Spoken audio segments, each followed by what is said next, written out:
Thank you, Bakari. Good morning. Y'all can do better than that. We about to elect our first black woman president. That's right. Good morning. There we go. Listen, now I got to be on my best behavior so I won't be cussing up here because this is my pastor right here. Yes, it is. But no, listen, I am so excited to be here specifically with the Black Democrats. And yeah, they got me on the right panel. I did not quite know my schedule. I still don't know my schedule. But living a life in the 118th Congress ain't nothing but lies. I ain't even going to call it misinformation and disinformation because they lie. Right. That's what they do. And they intentionally do it, which is why I'm calling it a lie. As y'all know, I serve on the for those of you who don't know, let me back up. Let me not be presumptuous. My name is Jasmine Crockett. I am the freshman congresswoman out of Dallas, Texas. And I currentsigh serve on the Oversight Committee, the Agriculture Committee, and then I was added to the Weaponization Committee.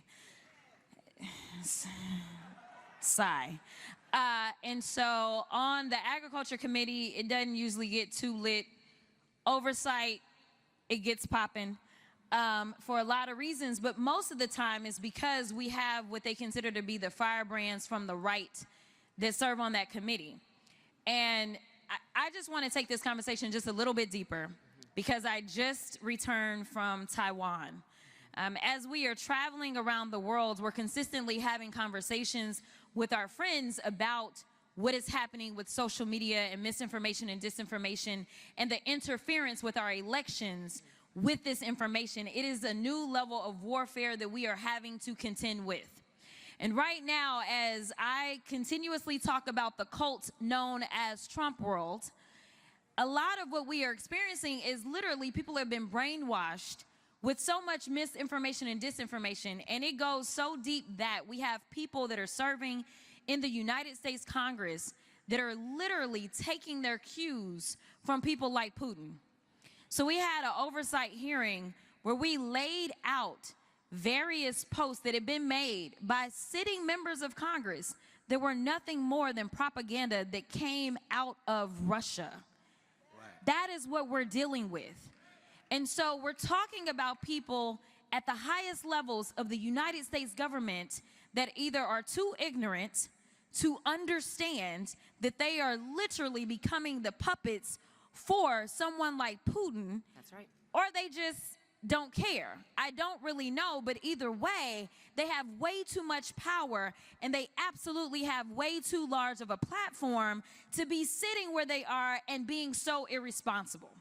So the one thing that I personally take it upon myself to do is to correct the record in real time. That's right. In real time. Right. I shut them down at every chance that I get with the lies that they come up with. So as we go into this election cycle, what I am charging you all with, because I can't fight everybody, is I need each and every one of you to understand that we have a responsibility to correct the record. Right. That is what we have a responsibility to do as good citizens of this country. Because there are those that try to act like we're not even a part of this country when really we built it, that part. So to be clear, if we're going to specifically zone in on this election, because I am all the way in the zone and we only have about 78 days left, I want to make sure that I point out a couple of things that are specifically causing us problems within the black community. And that is around her record.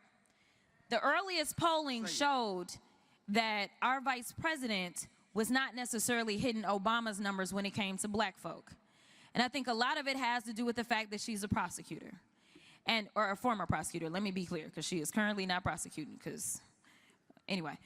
But nevertheless, we love Fonnie Willis. Can we show some love for Fonnie? We love Fonnie. Fonnie is our kind of prosecutor, right? Go and take down Trump's people so long as the corrupt judges stay out of the way. Same thing with Letitia James. Same thing with Alvin Bragg. Same thing with any prosecutor that has had the audacity to say that if an officer kills one of us, I'm going to show you better than I can tell you that Black Lives Matter. That's right. This is the kind of prosecutor that Kamala Harris was before we even recognized that we needed that kind of prosecutor. So I want people to understand that, number one, there's all this stuff going around how she locked up everybody. Well, first of all, a prosecutor's job is to be a cop. I mean, I'm just saying. And some people got to go to prison. As a former criminal defense attorney, y'all, I'm just being honest. Some people got to go to jail. Okay. Let's clear that up. All right? But it's about what type of prosecutor. Are we talking about somebody that just because you walk in and you black, you absolutely about to get buried under the jail? Or is she going to give you a chance? Is she going to recognize your humanity? And that is what she has done.